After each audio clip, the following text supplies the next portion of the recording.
Nada melhor do que numa discussão a respeito de tecnologia, nós nos debatermos aqui, temos dificuldades com a tecnologia, mas isso não é nada mais do que do que um retrato do que existe com relação a esse tipo de discussão. Eu inicio, então, agradecendo a participação desse evento, agradecendo a presença de todos. Eu agradeço a Emerge pela honra de poder participar dessa discussão, na pessoa da desembargadora Inês, na pessoa da Thaís, na pessoa do desembargador Luciano. Eu agradeço a oportunidade de discutir algumas questões que são muito relevantes. E eu já passo imediatamente para essa nossa discussão era o seguinte... podem focar suas câmeras, vocês vão participar de uma enquete inicial a respeito de blockchain, até para podermos evoluir. Vocês focando ali, vocês vão automaticamente abrir um link que vai dar para um formulário de pesquisa e eu vou continuando a apresentação aos poucos, mas aguardo alguns minutinhos para todos responderem. É uma pesquisa muito rápida, não é daquelas... que a pessoa liga bem no horário do seu almoço para responder e precisa de 20 minutos para preencher.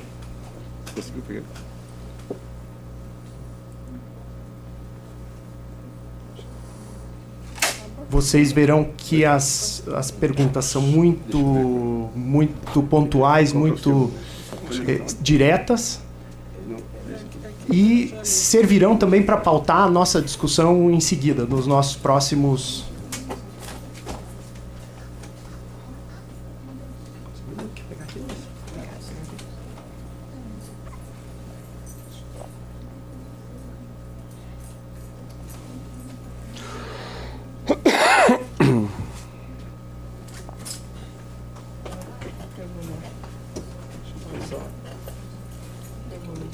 Se você pegar a sua câmera, a câmera normal mesmo. Eu já pego aí.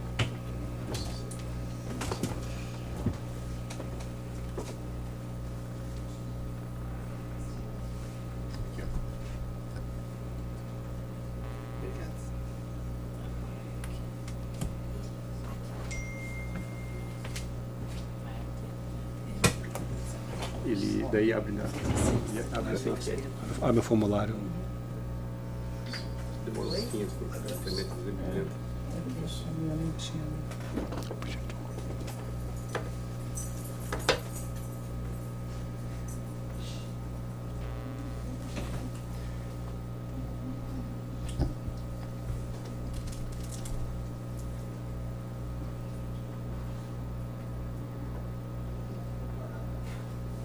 Fiquem à vontade para responder de forma sincera. Eu mesmo tive que responder não em várias ontem à noite, antes de preparar a apresentação de hoje. Não na 1, eu espero. Não, não na 1.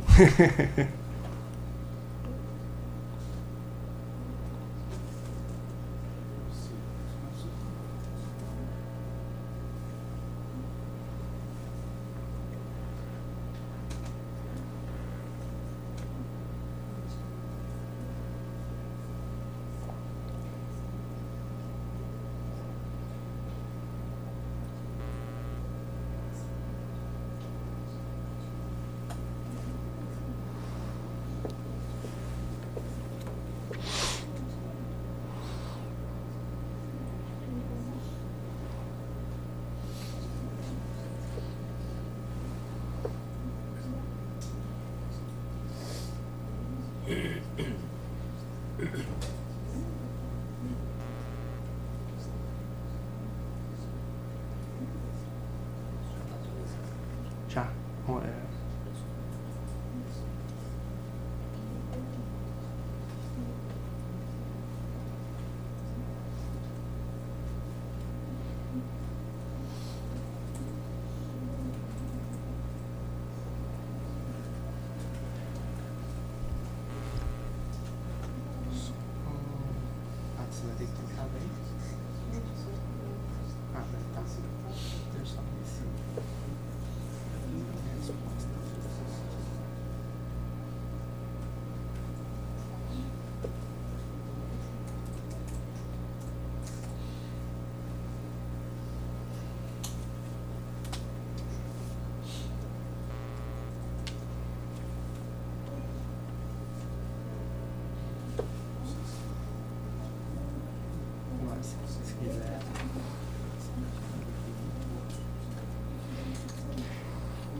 Muito obrigado.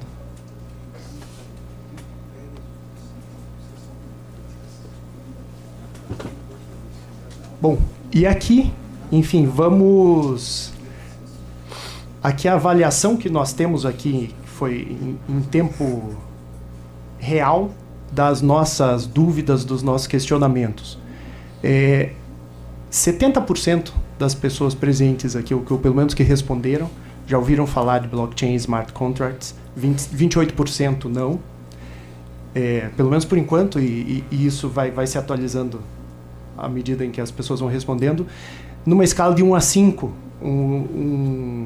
nenhum conhecimento são 40%, algum conhecimento 8,7%, um conhecimento um pouco maior 34%, e quase chegando no 5 ali, 13% das pessoas responderam com algum conhecimento a respeito do funcionamento efetivo da tecnologia blockchain. Diferença entre blockchain e Bitcoin, estamos quase em 50%, ou seja, praticamente metade sabe a diferença e outra metade não conhece. A utilização de algum programa, aplicativo ou transação utilizando a tecnologia blockchain, 19% sim, 46% não, 15% talvez e 19% não saberia dizer isso. O potencial das tecnologias blockchain para a administração pública e para o governo em geral, o que se respondeu foi o seguinte: as tecnologias baseadas em blockchain têm o potencial de revolucionar o relacionamento entre Estados e cidadãos? A maioria diz sim. As tecnologias blockchain têm potencial para ampliar a transparência e segurança na atuação pública? A maioria disse não, e uma parte disse... a maioria disse sim. As tecnologias blockchain têm potencial para ampliar a transparência? Sim, também, e uma pequena parte não. E, por último, as tecnologias blockchain serão irrelevantes para a gestão pública, considerando a natureza humana e a impossibilidade de contornar o cometimento de erros sem recurso à lei? Essa aí ficou classificada como não, a maioria, uma parte talvez. E com base nesse entendimento, nessa enquete inicial, que é algo muito relevante até para entendermos, a plateia, enfim, quem está participando dessa reunião são pessoas que já vêm acompanhando, que têm interesse pela matéria. Então isso é uma espécie de microcosmo do que nós vemos na sociedade em geral. Se as pessoas que estão interessadas no tema têm um conhecimento que em determinados casos chega a 50% de se saber diferença de algumas questões fundamentais em blockchain, isso é ainda mais relevante, ainda mais evidente com relação à sociedade em geral e com relação à administração pública em geral. E isso é muito relevante, porque do que se trata o simpósio de hoje? O simpósio de hoje se trata da questão da confiança. E a falta de confiança, a baixa confiança, é algo que vem se discutindo há muito tempo. Por exemplo, a Honora O'Neill, que é uma professora inglesa, já tratava disso em 2002. Falava da baixa confiança em governos, da baixa confiança na atuação da administração pública em geral. O Francis Fukuyama também, num livro antigo, também antes mesmo do livro O Fim da História, já cunhou o termo sociedades de baixa confiança. Ele examinava e ele classificava duas sociedades. Ele examinou dois casos muito peculiares, que é o caso do Japão e o caso da Alemanha, em que ele classificava como sociedades de um alto grau de confiança e classificava os Estados Unidos como uma sociedade de baixa confiança. Imagine a situação do Brasil. A doutora Thaís comentou aqui um episódio vindo para cá que demonstra essas dificuldades, essas peculiaridades. E viver-se numa sociedade de baixa confiança tem implicações muito graves. Muito graves no nosso dia a dia. É não poder deixar a bicicleta na frente do seu prédio sem corrente, é não poder deixar o carro aberto, é não poder deixar o carro sem verificar se ele foi trancado várias vezes. E isso tem um impacto pessoal, tem um impacto econômico, que é o que o Francis Fukuyama examinava, mas tem um impacto também, sobretudo isso vamos ver em seguida, tem um impacto para a corrupção, para comportamento dos agentes públicos, para o comportamento da sociedade em geral. Eu juro que esse gráfico eu não pedi emprestado do Deltan. mas ele é muito parecido. Eu acabei dando uma mudada. Esse é um gráfico que foi feito pela professora Susan Rose Ackerman a respeito de corrupção. E ela, vocês verão no gráfico que ela tem alguns incentivos, ela menciona alguns incentivos para a corrupção, dentre eles baixos salários, poder monopolista, atuação discricionária, ou seja, a possibilidade de atuação livre e discricionária e a falta de controle, falta de accountability. A questão de ética pessoal é uma questão colocada à parte, e a questão da estrutura política, estrutura legal, o Estado de Direito, o rule of law, e a cultura são as instituições que cunham também e que determinam também o comportamento de corrupção. E tudo isso, o grande problema da corrupção qual é? São os resultados, são justamente as consequências da corrupção, que são as flechas de baixo. Eu não sei se todos estão vendo, mas eu vou ler até para facilitar, que a letra está pequena. Baixo crescimento econômico, baixo investimento, inflação, desvalorização monetária, evasão fiscal, alta inequalidade, baixa confiança, educação, dificuldades na educação, ou seja, baixa educação, baixo grau de educação, qualidade de infraestrutura baixa, altas taxas de crime, tráfico, grandes problemas ambientais e aumento de problemas de saúde e de segurança, de riscos de segurança no trabalho. Vocês conhecem essas consequências? Essas consequências estão no nosso dia a dia. Nós abrimos o jornal, vemos a TV, essas consequências estão no dia a dia. E o que a inovação, a revolução digital pode trazer para isso? Nós estamos numa sociedade, e até a doutora Carmen falou ao início, nós estamos na chamada quarta revolução industrial. Esse é um termo cunhado pelo Klaus Schwab, do Fórum Econômico Mundial. A quarta revolução industrial pressupõe a utilização de dados, utilização de informações como base dos sistemas políticos, sistemas econômicos e sistemas sociais. Há uma ampliação, uma capacidade computacional, há uma ampliação dos meios de comunicação, todo mundo tem comunicação imediata, direta, com qualquer parte do mundo, pegando os telefones celulares que temos aqui no bolso. Redes sociais, também essa ampliação das comunicações e de relacionamentos por redes sociais. E esse é o panorama atual. Nós temos uma utilização muito grande, difundida e já crescente de computadores com alta capacidade. O celular de hoje em dia tem muito mais capacidade do que o módulo lunar que pousou em 1969 na Lua, ou seja, muito mais capacidade nós temos nos nossos bolsos do que aquele módulo lunar que levou os homens à Lua. Nós temos sistemas de inteligência artificial sendo utilizados cada vez mais, com limitações, mas utilizados cada vez mais. A utilização de objetos conectados, e nós pensamos, o que são esses objetos conectados? Não são só aqueles assistentes, mas são objetos. Os nossos celulares são objetos conectados, são considerados dispositivos de IoT, sensores de indústria e assim por diante, câmeras de segurança, essa câmera que está nos filmando aqui são dispositivos conectados. E também a computação e sistemas em nuvem, que permitiu toda essa ampliação sem a necessidade de bases de dados e bases tecnológicas específicas. E, aliado a tudo isso, há um trânsito, há uma coleta muito grande de dados, grande volume de dados que são processados por esses sistemas de alta capacidade e que são o que se chama de Big Data. E a questão da tecnologia blockchain ela vem sendo tratada há muito tempo.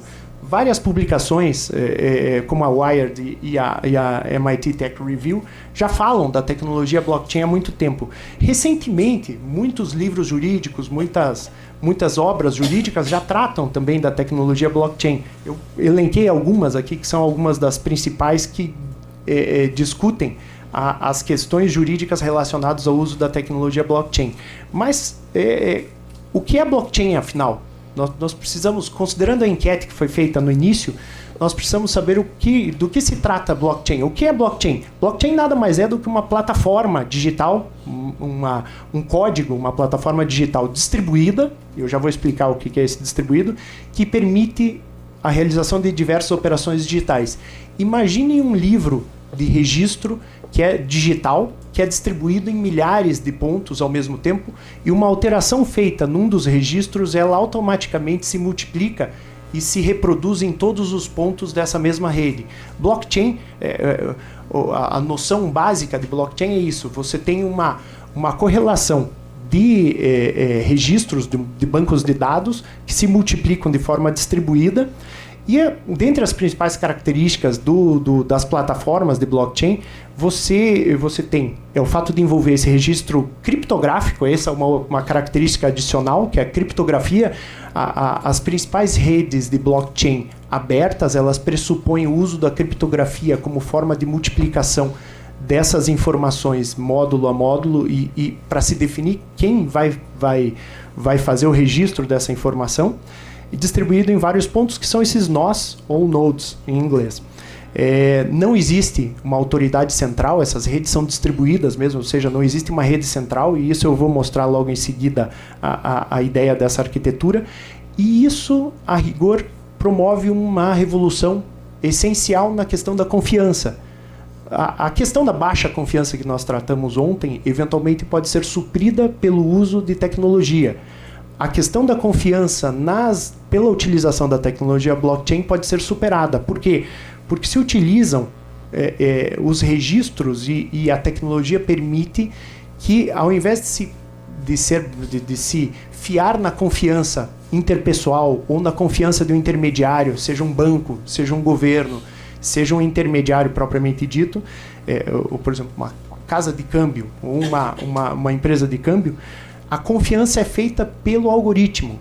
Você confia naquele algoritmo que é criptografado e você confia que a produção das informações que são inseridas dentro de uma rede blockchain, que é feita por meio desse algoritmo específico, vai ser feita de acordo com aquela regra do algoritmo específico. E daí a alteração desse paradigma de confiança.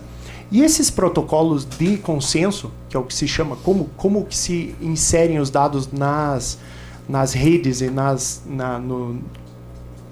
plataformas blockchain.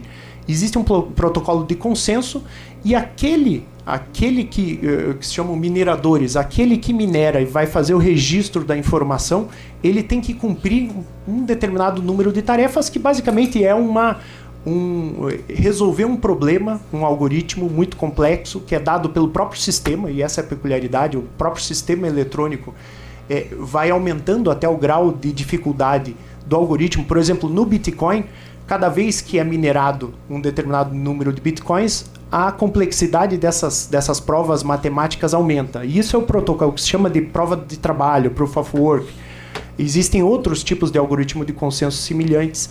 E isso faz com que você desloque a confiança de uma confiança numa instituição e a confiança nas pessoas, a confiança interrelacional, para uma confiança específica no algoritmo, uma confiança na tecnologia. E eu menciono aqui também que muito se fala em blockchain, mas existem blockchains, existem várias espécies de blockchain. O blockchain do Bitcoin, o blockchain do Ethereum, o blockchain da RC Core, o Hyperledger. E existem várias espécies de blockchain, todas elas têm o ponto comum, essa questão da distribuição, uma prova de confiança de consenso, e a questão de ser baseado numa criptografia forte. Além disso, o que nós temos? Então, vocês veem aqui as diferenças. Uma rede centralizada, uma rede que é descentralizada, como a internet que nós temos hoje. Nós temos uma rede descentralizada, temos vários nós, e tem alguns nós centrais, que são os grandes servidores da Google, servidores da Amazon, grandes servidores governamentais. Essa é uma rede do tipo descentralizado. A diferença do blockchain é o seguinte: ela não tem um ponto central, elas são essas duas contas distribuídas, essas redes absolutamente distribuídas. A distribuição é a característica. Ela não tem um nó central e ela se comunica entre elas. A vermelha, o que se menciona ali são usuários anônimos, ou seja, uma rede aberta, ou seja, não se conhece a identidade dos usuários. E a azul são os não anônimos, que são as redes permissionadas, ou seja, redes que pressupõem a identificação de cada um dos nós. A rede Bitcoin, por exemplo, é uma rede aberta. Você não tem, em princípio, ela é anônima. Qualquer um pode colocar seu computador na rede Bitcoin, fazer parte da rede Bitcoin e baixar, inclusive inteiramente, todo o registro do Bitcoin desde o início, lá em 2009 para cá.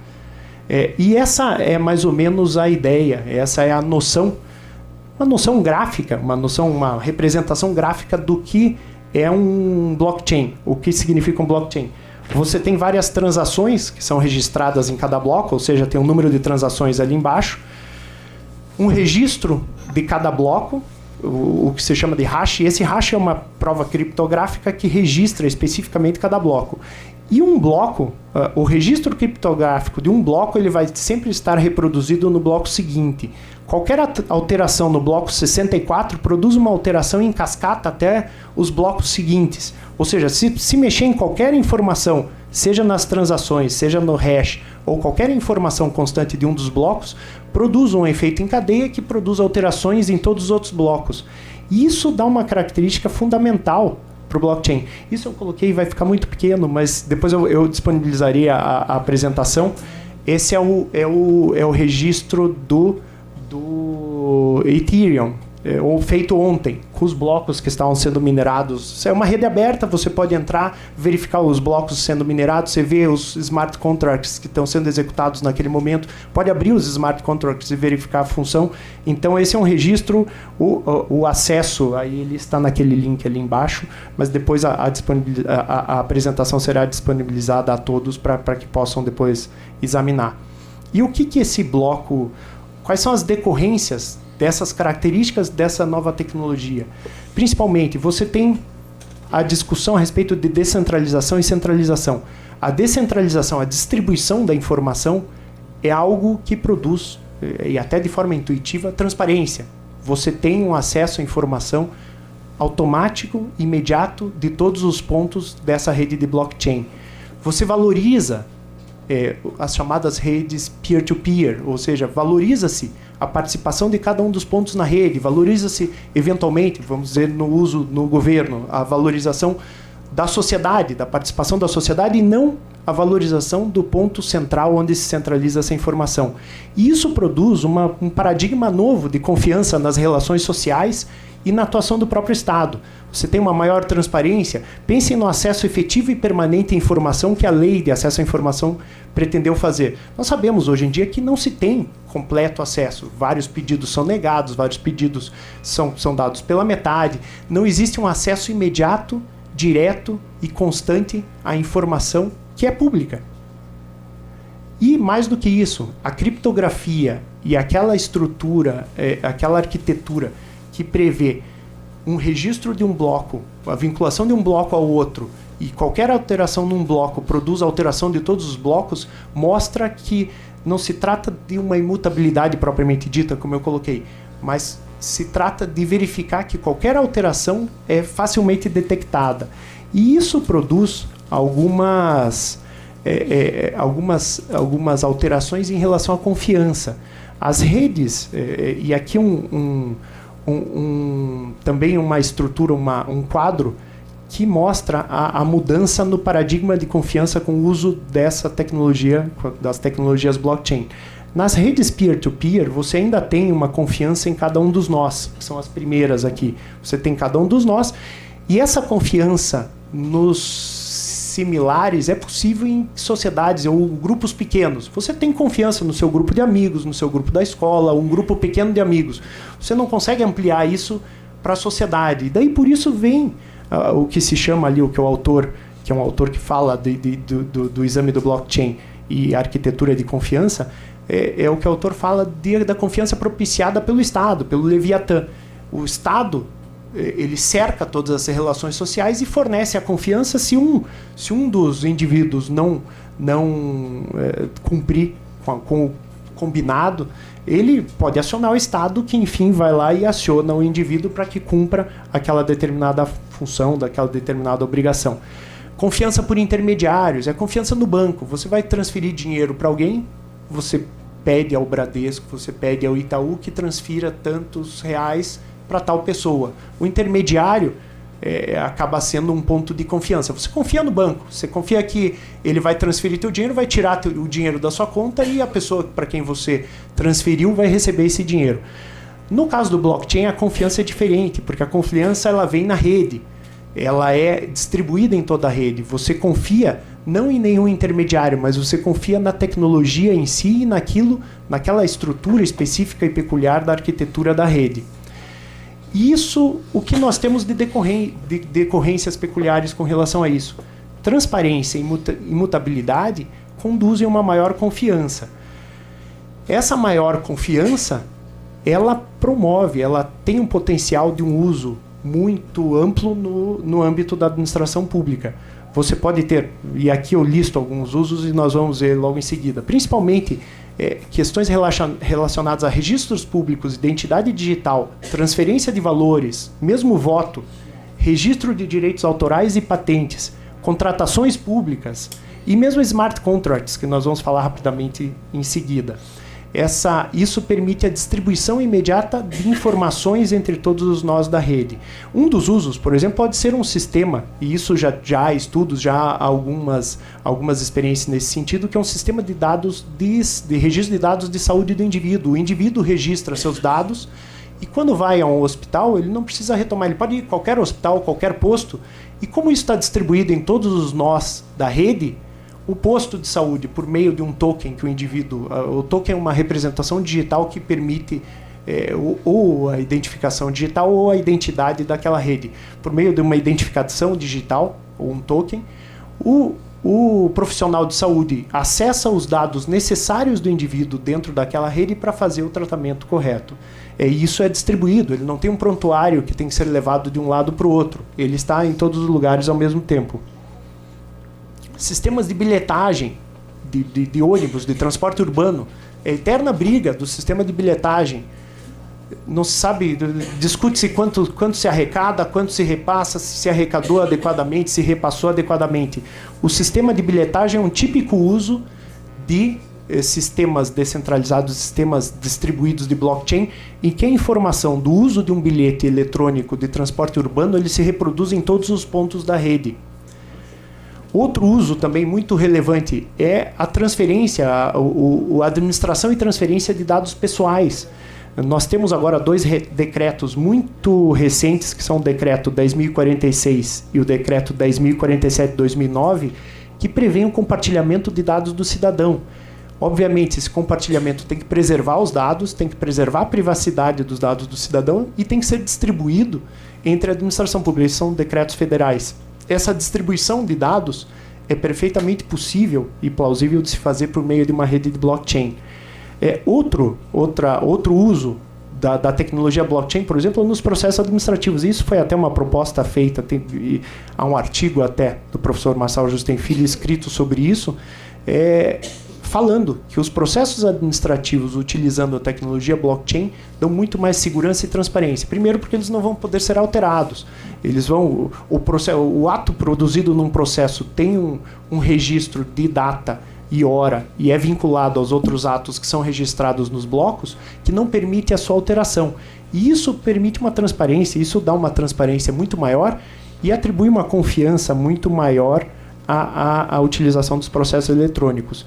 Então, mais um uso também, que é um uso preconizado até por grupos na União Europeia, pela Comissão Europeia. A Comissão Europeia ela está muito avançada em matéria de blockchain e essa comissão propõe até o uso de smart contracts. Eu já vou explicar o que é smart contract. O smart contract não é um contrato propriamente dito, é um algoritmo que estabelece determinadas regras. E é um algoritmo, em princípio, muito simples, que diz, se isso acontecer, então vai ser feito. É um algoritmo computacional, típico programa de computador que estabelece uma condição e uma consequência.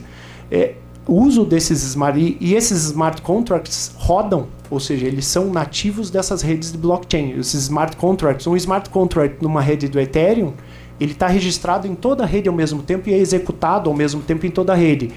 A União Europeia, a Comissão Europeia, propõe o uso de smart contracts para reduzir a burocracia e superar a atuação discricionária em alguns campos, em que isso é possível. Claro, a atuação discricionária em determinados campos sempre vai existir, mas naqueles campos em que não haja necessidade, por exemplo, em definições de questões que são processos, são atos vinculados do Estado propriamente dito, seria perfeitamente possível estabelecer um smart contract que, verificando as condições previstas em lei, por exemplo, estabeleça uma determinada consequência e imita automaticamente o ato. E quantas vezes vocês já ficaram na repartição esperando assim, pô, mas isso aí é só apertar um botão? O que eu fiquei aqui 3 horas esperando para esse negócio aqui, esperando na fila, e eu cheguei lá na frente, ele olhou minha identidade, apertou um botão e estava tudo certo. E é isso. Os smart contracts nada mais são do que isso. Um exemplo clássico de smart contract, previsto até por Nick Szabo, que é um dos precursores da noção de smart contract, por exemplo, são as máquinas de venda de refrigerante, as vending machines. Esse é um típico smart contract. Ali você tem a condição, você compra o refrigerante por R$1. Então você coloca a moeda e você cumpriu a condição, ele te libera o refrigerante. Então esse é uma noção assim, muito rudimentar de smart contracts. E a situação no Brasil? O que nós temos?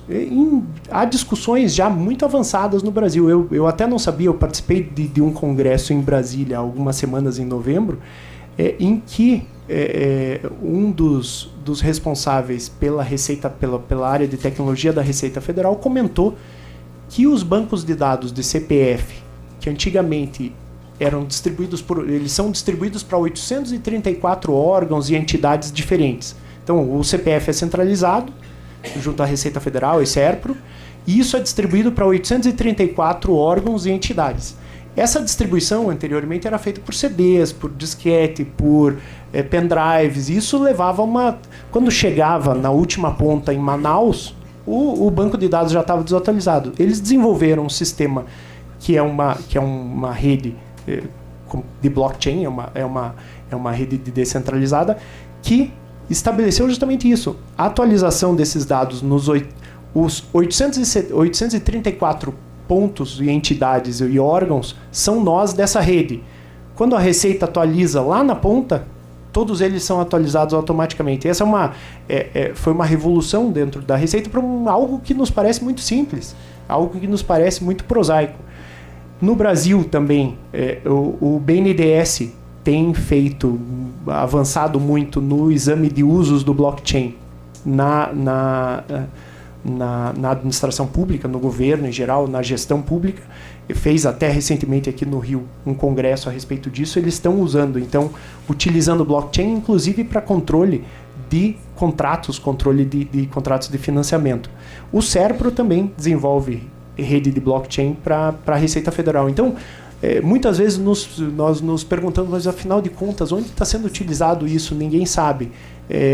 Uma daquelas perguntas iniciais da enquete feita era, eu não sei se, talvez meus dados, talvez eu esteja utilizando o programa. Certamente, se você tem CPF, você tem um dado que já está numa rede de blockchain. Então, certamente, já tem contato com a tecnologia mesmo sem saber. E essa é a peculiaridade das grandes tecnologias. A tecnologia blockchain é considerada, tem um potencial disruptivo, um potencial de revolucionar muitas coisas. Mas a grande percepção é de que as tecnologias, quando elas são implementadas, elas chegam num ponto que você não percebe. Você não sabe como funciona o interior do teu celular e usa todo dia. Você não sabe como funciona direito o seu motor do carro. E o que importa é que ele ligue quando você precisa. E essas são as grandes questões que envolvem todas essas novas tecnologias.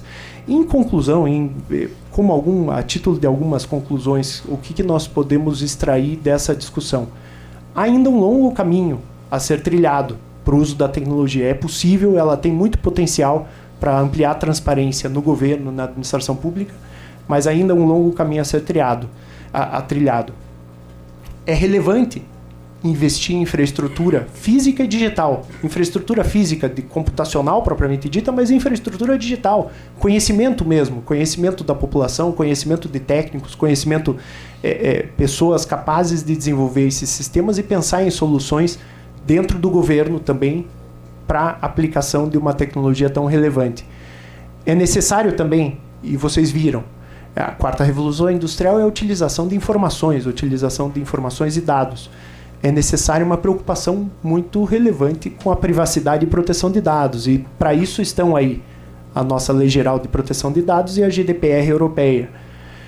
A proteção dos direitos fundamentais numa sociedade que eventualmente adote tecnologias novas como o blockchain, como substituição do paradigma de confiança, ela pode levar também a um outro patamar, a uma outra discussão que diz respeito a pensar os direitos fundamentais do cidadão num novo contexto. Você, eventualmente, vai ter que repensar a forma de se proteger, a forma de se interpretar os direitos fundamentais nesse novo conceito, considerando essas novas ferramentas e novas técnicas.